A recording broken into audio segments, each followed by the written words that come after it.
오늘 샤론 지체 헌신 예배 우리 함께 하나님께 예배드린 것 감사하게 생각합니다. 오늘 우리가 읽었던 이 성경 말씀 역대하 16장 9절 상반절 전반부만 보면 여호와의 눈은 온 땅을 두루 감찰하사 전심으로 자기에게 향하는 자를 위하여 능력을 베푸신다. 이 구절 중심으로 설교를 하려고 합니다. 현대인의 성경을 이 구절을 보면 여호와께서는 온 땅을 두루 살피시며 마음을 다하여 주님만 의지하는 사람들을 도와주시려고 하십니다. 제가 이번에 설교 제목을 이제 여호와의 도우심이라고 하는 그 제목을 적은 건 하나님의 능력이 도움으로 나타나는 것으로 번역된 것, 이걸 중심으로 번역을 인용을 했습니다. 이 본문은 역대하 본문, 아사라는 왕이 BC 911년경에 왕에 올랐습니다. 그리고 장장 41년간을 유대를 통치를 했어요. 20대 중반쯤에 왕이 되어서 60대 혹은 60대 중반쯤에 이제 세상을 떠나게 되는 아주 긴 기간 왕을 역임했던 사람이에요. 그런데 지금 오늘 본문 보면은 이 16장에 바사라는 왕이 이제 침공을 하는 것을 봅니다. 나라가 참 평안했는데 이스라엘이 유다 왕국을 치러 전쟁이 지금 시작되는 거예요. 그래서 바아사라는 왕이 이제 라마라는 곳에 와서 진지를 구축을 합니다. 진지를 구축한다 이런 말이 좀 어렵죠, 청소년들.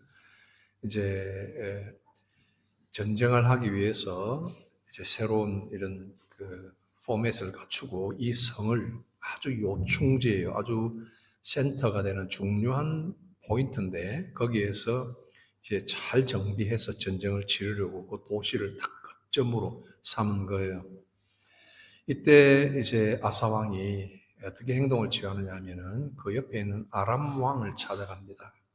아람 왕 벤하닷이라는 이름이 나오는데 이 벤하닷은 구약 성경에 보면 1대, 2대, 3대에 걸쳐서 계속 이 이스라엘을 괴롭히는 이름이에요. 벤하닷이 대대로 걸쳐서 하나님이 벤하닷을 통해서 하나님의 심판의 징계의 막대기로 쓰시는 이런 이름이에요. 근데 벤하닷 1세가 이때 아사왕 통치 시대에 주변에 있은 거예요. 그 벤하닷에게 왕궁에 있는 금, 은을 뇌물로 이렇게 준비해가지고 다 갖다 바치고 지금 우리나라가 전쟁을 하게 됐으니까 우리를 좀 도와서 바사 왕을 좀 쳐주시오 부탁을 하는 거예요. 그때 이 아이디어가 굉장히 효력이 있었어요. 무조건 사람이 계획하는 게 뭐 다 허사는 아니에요. 그래서 베나닷이 올라와서 뭐 돈을 황금을 실컷 받았으니까 도와주마 해서 올라와서 위에서 내려오는 바하사 군대를 라마 주변에서 쳐버렸어요. 그러니까 건축을 하고 집어먹으려고 내려왔다가 그냥 흩어지고 그 전쟁이 일단 중지가 되어버립니다. 굉장히 잘 됐잖아요. 그런데 이 순간에 선지자가 나타나서 하나니라고 하는 선지자가 나타나서 아사 왕에게 이런 충고를 합니다. 그 충고가 뭐냐니까 하나님은 전심으로 자기를 의지하는 자를 찾고 계십니다. 이렇게 이야기했어요. 아사는 방금 누구를 찾았나요? 벤하닷을 찾았잖아요. 그런데 일이 잘 해결됐잖아요. 그럭저럭. 그런데 선지자가 와서 당신은 지금 엉뚱한 데 가서 도움을 구했습니다. 이 말이나 마찬가지거든요. 하나님을 전심으로 찾는 자를, 의지하는 자를 하나님이 찾고 능력을 베푸신다, 도와주신다, 그렇게 말을 했어요. 그러니까 화가 머리끝까지 치밀어 올라서 이놈을 옥에 가두어라. 그래서 옥에다 가두어 버렸습니다. 그리고 나서 몇 해 안에 발에 병이 났다 그랬는데 현대에 비추어 보면 통풍이 왔는지 아니면 당뇨로 인해서 합병증이 왔는지 이런 것은 우리가 짐작할 수밖에 없는데 아주 심각하게 다리에 병이 왔어요. 발에 병이 왔어요. 그래서 그 병으로 인해서 결국 죽었습니다. 그런데 우리가 이 아사의 이런 행적을 통해서 볼 때 아사왕은 선지자가 와서 충고를 할 정도였으니까 하나님을 의지하지 않았구나 이렇게 볼 수 있잖아요. 그렇죠. 그리고 마지막 그 긴 통치 기간 마지막에 발에 병이 나서 그냥 시름시름 아프다가 죽어버렸다. 우리는 이 구절, 이 스토리를 가지고 우리는 항상 하나님을 바라고 무슨 일이든지 하나님께 기도해야 된다 이렇게 생각할 수 있습니다. 그런 교훈을 받을 수 있는데 더 중요한 것이 있습니다. 바로 앞에 14장, 15장을 이렇게 볼 것 같으면 14장 바로 앞에 보면은 이런 구절이 나와 있어요. 14장 2절을 보실까요? 아사가 그의 하나님 여호와 보시기에 선과 정의를 행하여 이방제단과 산당을 없애고 주상을 깨뜨리며 아세라상을 찍고 유다 사람에게 명하여 그 조상들의 하나님 여호와를 찾게 하며 그의 율법과 명령을 행하게 하였다. 이런 내용들이 나와 있어요. 그리고 여호와께서 6절을 보면 아사에게 평안을 주셨고 여러 해 싸움이 없었다. 그런 내용이 나옵니다. 그 중간중간 읽어보면 어느 해가 지났을 때 아사 왕의 엄마가 아사가 다 무너뜨리고 다 깨쳐버렸던 아세라 상을 싹 이렇게 지어가지고 아세라를 섬기기 시작할 때 그게 15장 16절 쭉 뒤에 나오는데 그 어머니를 폐위를 시켜버립니다. 당신은 왕의 어머니가 아니오! 하고 완전히 그냥 거지처럼 쫓아내버리는 거예요. 그리고는 그 우상을 찍어버리고 하나님 앞에 불살라버리는 이런 일들을 합니다. 그러니 여러분 오늘 우리가 16장을 읽었잖아요. 16장 들어오기 전에 15장 19절이 이렇게 말합니다. 이때부터 아사왕 제35년까지 다시는 전쟁이 없으니라. 바로 앞에 구절도 중요합니다. 17절, 15장 17절. 산당은 이스라엘 중에서 제하지 아니하였으나 아사의 마음이 일평생 온전하였더라. 아사는요, 35년 통치까지 온전하게 하나님을 섬겼던 사람이에요. 그런데 열왕기상을 보면은 이 구절들이 비슷하게 내용이 반복되어 나오는데 늙음하게 이런 말이 나와요. 늙음하게. 현대 나이로 하면 이제 65살이 맥시멈인데 이 사람이 60대 들어서 늙음하게 마지막 노년에 말년에 그죠? 말년에 이 사람이 변하는 거예요. 여러분 우리 신자들은 신앙심을 가질 때 신실함을 유지를 해야 됩니다. 항상 이제 세상에서 하는 말로 초심을 잃지 말자 이런 말들을 하잖아요. 처음 사랑을 잃지 말고 처음에 가졌던 결심, 겸손, 봉사정신 이런 것들을 잃지 말아야 돼요. 근데 사람이 이렇게 36년 동안 잘 하다가 35년까지 아주 잘하다가 하나님 앞에 온전하였다는 평가를 받았고 하나님은 그 아사를 평안하게 해서 싸움이 전혀 없도록 평안을 주셨잖아요. 우리가 받을 교훈은 평안할 때 기도 많이 해야 됩니다. 잘 될 때 기도 더 하셔야 돼요. 우리가 안 되고 어려움이 있을 때 주세요 하나님께 막 매달리고 그냥 애타게 기도하고 하지만은 일이 딱 풀리고 나면은 내 언제 봤어요 하는 식으로 돌아서는 안 돼요. 더욱더 기도해야 돼요. 항상 기도해야 돼요. 전심으로 여호와를 찾는다는 것이 이런 것이에요. 그리고 16장에 올라와서 제36년에 일이 터지잖아요. 전쟁이 시작됩니다.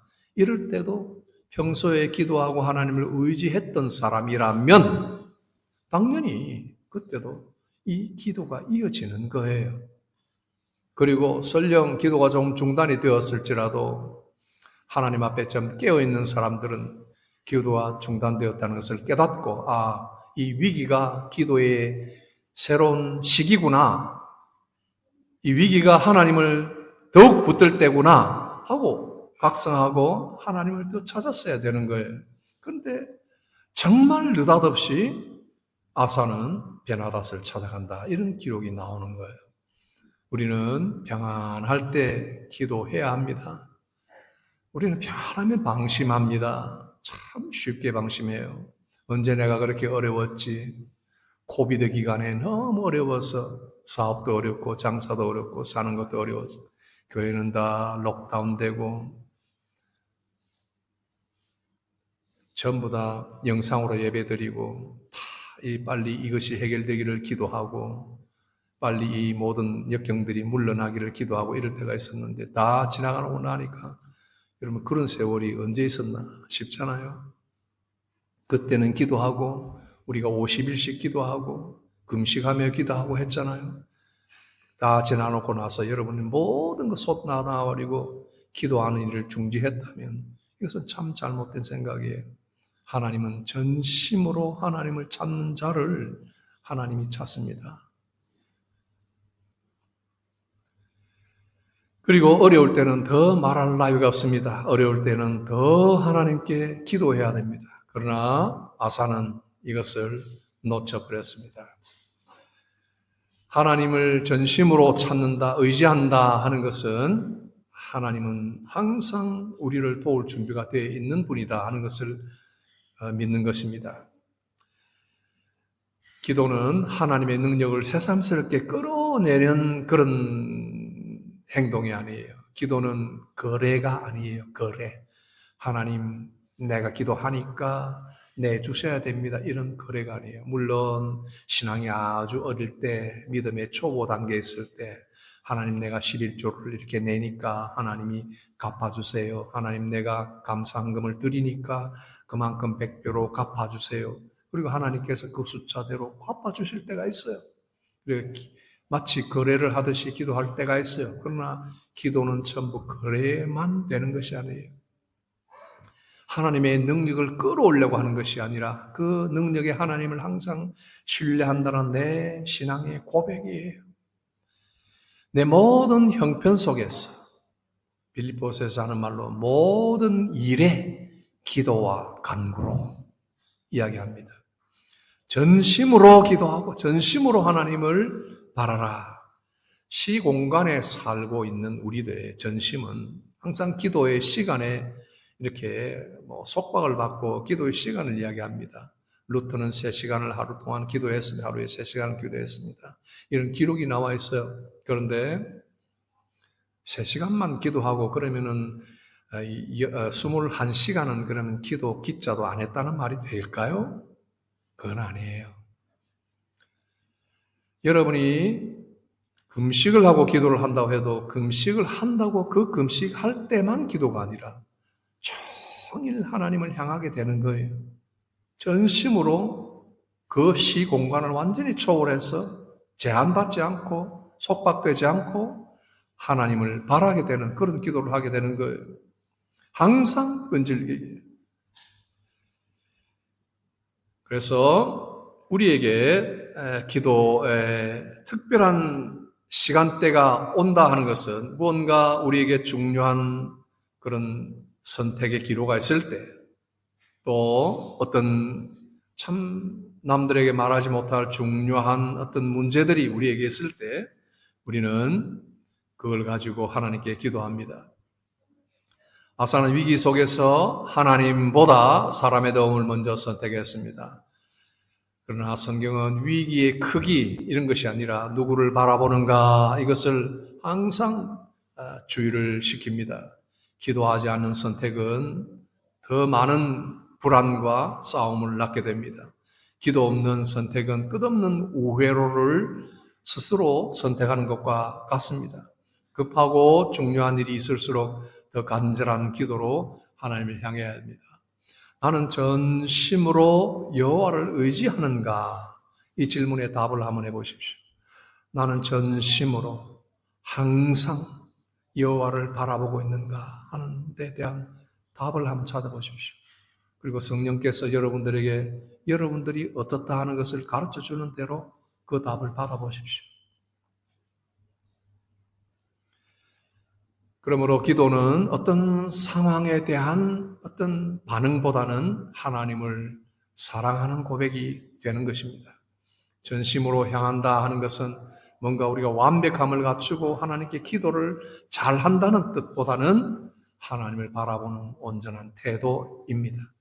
시편 116편 1, 2절 다윗이 이렇게 이야기합니다.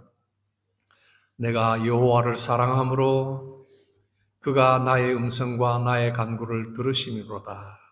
그의 귀를 내게 기울이셨으므로 내가 평생에 기도하리로다.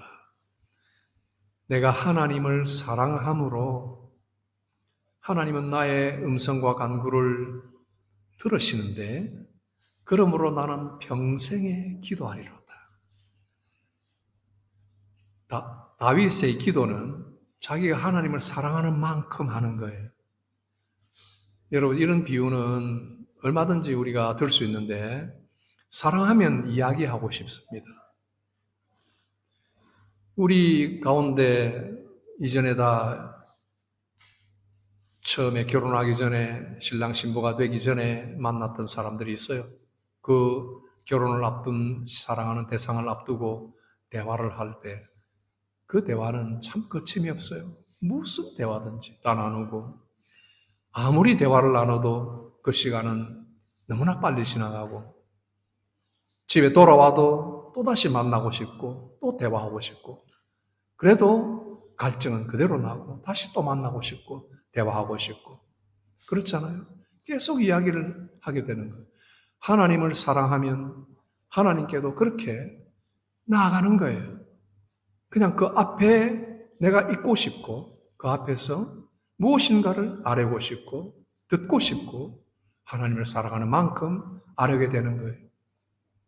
만약에 기도가 뚝 끊어졌다 하면 그러면 그 사람은 하나님을 전혀 기도하지 않는 만큼 사랑하지 않는다고 볼 수 있어요.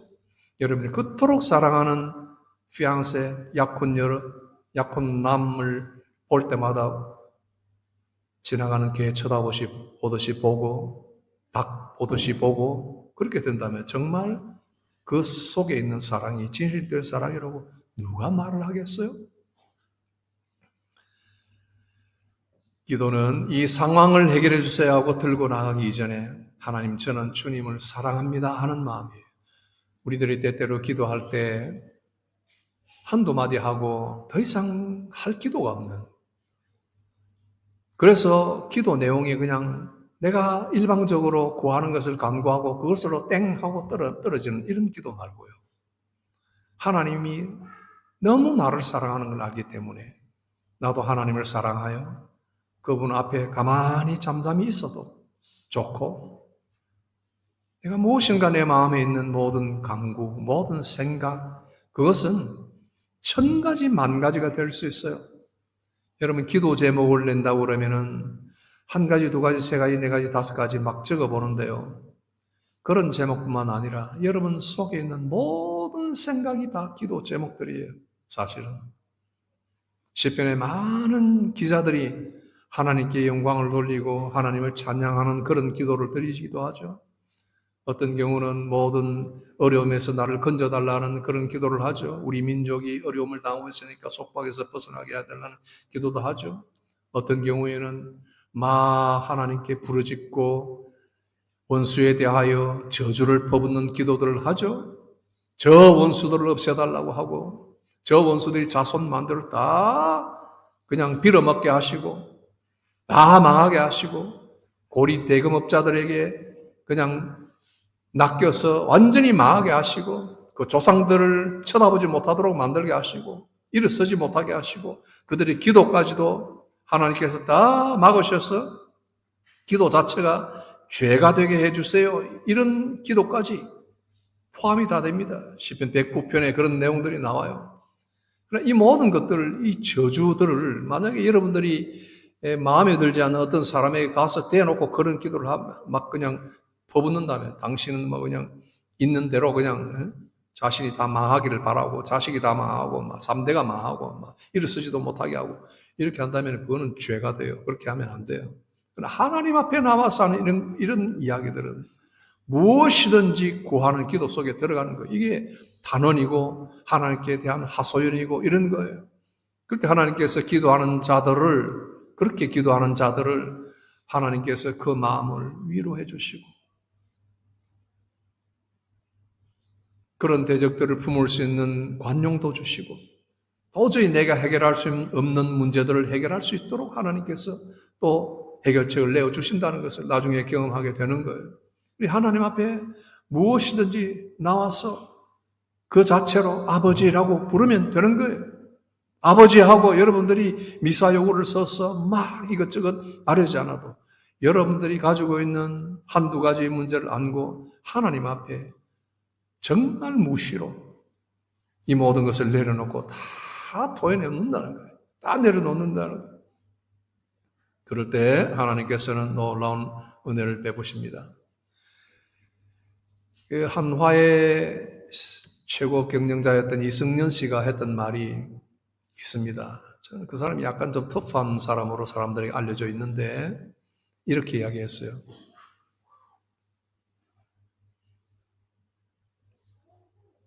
나는 사람을 선택할 때 의리 있는 사람을 선택한다 그랬어요.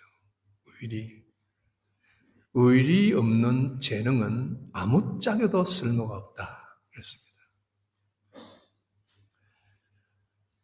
그리고 일론 머스크가 어떤 사람에게 인터뷰를 받는데 그런 유튜브 클립들이 많이 나옵니다. 이렇게 물었어요. 당신이 지금까지 한 일 중에 가장 큰 실수가 뭐였느냐 이렇게 물어본 적이 있어요. 가장 큰 실수가 뭐였나? 여유 있게 답변을 합니다. 글쎄요, 내가 가장 큰 실수라고 하는 것은 어떤 사람을 선택할 때 재능을 너무 먼저 본 것 같아요. 그 사람의 마음을 보기보다 그 사람의 재능, 브레인을 먼저 봤던 것 같아요. 나 이것 좀 고쳐보려고 애를 많이 썼는데 계속 실패를 많이 했어요. 그 사람이 가지고 있는 선한 마음들, 그걸 나는 봤었어야 했어요. 이렇게 이야기를 했습니다. 우리 교회도 사람을 선택할 때 재능, 어떤 지혜, 문벌 이런 걸로 선택하지 않습니다. 이 사람들은 벌써 나한테 오래전에 배웠을 사람들이에요. 저는 목회하면서 사람을 볼 때 그렇게 본 적이 없어요. 한간에 한국에서 어떤 목회자가 어떤 유력한 권사를 향해서 VVVIP라고 말을 했다가 크게 지금 비난을 받는 사람이 있어요. 교회에 VVIP가 있어요? 아니, 교회에 VIP가 있어요. 교회의 유일한 VIP는 우리 구주 예수님밖에 없어요. 목사가 VIP예요? 아니에요. 장로가 VIP예요. 턱도 없는 소리. 어느 권사 얼마나 예쁘고 잘났기에 VVVIP. 얼마나 재력이 많길래 VVVIP예요. 여러분, 우리 교회는 지혜 없는 자, 문벌 없는 자, 부족한 자, 내 스스로 믿음이 없다고 생각하고 꺼져가는 심지와 같은 자, 내가 이 직분을 감당할 수 있겠는가 하는 그런 연약한 자, 그런 자들을 하나님께서 보시되 그런 상태에서 전심으로 여호와만을 바라보고 그분의 긍휼과 그분의 공급과 그분의 도우심을 바랄 때 그 사람을 찾는단 말이에요. 우리는 이것을 잊어서는 안 됩니다. 언제까지요? 늙음악까지. 아사의 결정은 잘하다가 마지막까지 가지 못한 겁니다. 이런 마음들이 우리에게 있어서 오늘 헌신하는 지체 모든 성도들뿐만 아니라 우리 모든 성도들 그리고 비택받은 모든 일꾼들 다 함께 오직 그리고 전심으로 하나님을 향하여 기도하고 하나님이 주시는 인도하심을 받았어. 동쪽으로도 가고 서쪽으로도 가고 멈추기도 하고 걷기도 하고 일어서기도 하고 뛰기도 하고 눕기도 하고 그런 성도들이 되시기를 다 함께 축복합니다. 기도합시다. 하나님 아버지, 우리 연약한 인생들을 홀로 두지 아니하시고 이 귀한 생명의 말씀을 통해서 우리를 깨쳐주시고 또 다잡아주시고 붙들어주심을 감사합니다. 한시라도 하나님의 성령이 우리를 붙잡아주지 아니하시면 우리는 한없는 죄악의 나락으로 떨어지며 이전에 청교도들이 했던 말씀대로 우리 마음은 죄를 생산하는 공장과 같아서 끊임없이 죄를 양산하고 생산하는 그런 무지한 죄인들입니다. 그러나 하나님께서 우리 상한 심령들을 끄지 아니하시고 그 심지를 연기나는 심지에 다시 불을 붙이시며 영원히 사랑하시고 영원한 의로 우리를 인도하심을 믿습니다. 그리하여 모든 일을 합력하여 선한 것으로 이끌어 가심을 믿습니다. 오늘 우리 성도 모든 성도들, 현신하는 우리 샤론 지체, 모든 지체의 원들, 우리 모든 성도들 한 사람 한 사람 빠짐없이 여호와 하나님 전심으로 구하고 바라며 하나님이 찾으시는 이 마지막 때에 하나님이 원하시는 귀한 일꾼들로 높이 들림을 받도록 복을 주옵소서. 예수님 이름으로 기도합니다. 아멘.